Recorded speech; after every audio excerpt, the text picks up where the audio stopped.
Australia is one of the richest countries in the world, with stunning landscapes and vibrant cities. So why can't so many of its own people afford a place to call home? It feels like the Australian dream of owning a home is slipping away for an entire generation.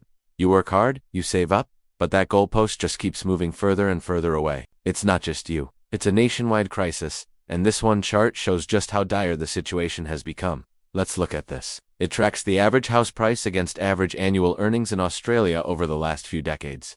Back in the 90s, the ratio was about 3 to 1.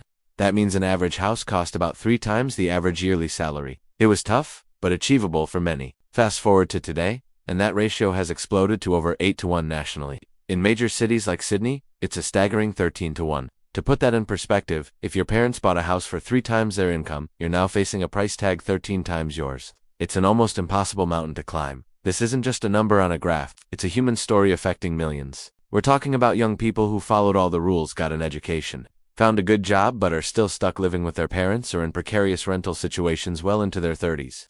Think about young families, trying to find a stable home to raise their kids, but being priced out of the neighborhoods they grew up in. They're forced to move further and further away from jobs, schools, and their support networks. Even new immigrants, who come to Australia seeking a better life and contribute so much to our economy, find themselves locked out of the property market. This creates a deep sense of social frustration and unfairness. The feeling that no matter how hard you work, the system is rigged against you. So, how did we get here? A lot of factors have combined to create this perfect storm. For years, we've had historically low interest rates, which made borrowing money cheap and fueled a buying frenzy. At the same time, government policies like negative gearing and capital gains tax discounts have made property an incredibly attractive investment. This turned housing from a fundamental need into a speculative asset class, attracting investors who often outbid first home buyers. We also have a significant supply issue. We simply haven't been building enough new homes, especially the right kind of homes in the right places, to keep up with our growing population. This basic imbalance of high demand and low supply naturally pushes prices up. It's a complex web of economic policy, market forces,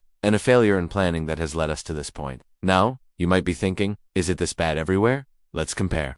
In the United States, the national house price to income ratio is around 5 to 1. In Canada, it's about 7 to 1, which is also considered a crisis. But Australia, at over 8 to 1, is right at the top of the list for the least affordable housing markets in the developed world. This isn't normal. We've allowed our housing market to become fundamentally disconnected from the wages of ordinary working people. While our economy has grown, the benefits haven't been shared equally. Instead, wealth has become concentrated in the hands of property owners, creating a massive divide between the haves and the have-nots. The consequences of this are devastating. It's not just about the stress and anxiety of finding a home. It's about delayed life milestones. People are putting off having children because they can't afford a family-sized home. Young professionals are leaving our major cities, taking their skills and talents with them. We're seeing a rise in homelessness and housing insecurity, even among people with jobs. This crisis is a massive drag on our economy. When people are spending more than half their income just on housing, they have less money to spend on other goods and services, which hurts local businesses. It stifles entrepreneurship, because who can afford to take a risk and start a business when they're struggling to pay rent? So, what's the solution? There's no single magic bullet, but experts agree we need a multi-pronged approach. First, we need to fix the supply side.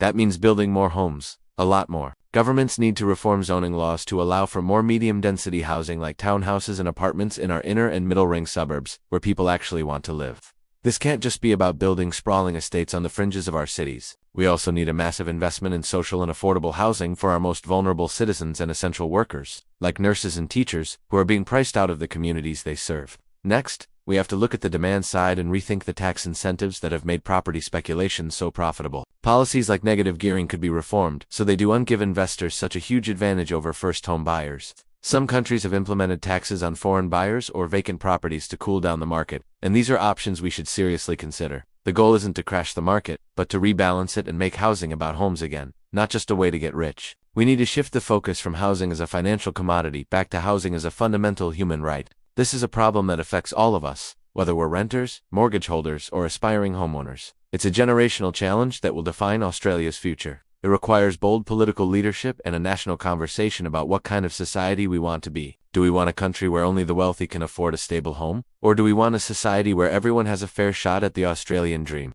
The conversation starts with understanding the problem, and that chart tells a story we can no longer ignore. It's time for real action, because working full-time in a rich country like Australia should be more than enough to have a place to call your own. Thanks for watching. If this video resonated with you, please share it to help raise awareness. And don't forget to subscribe for more deep dives into the issues that matter.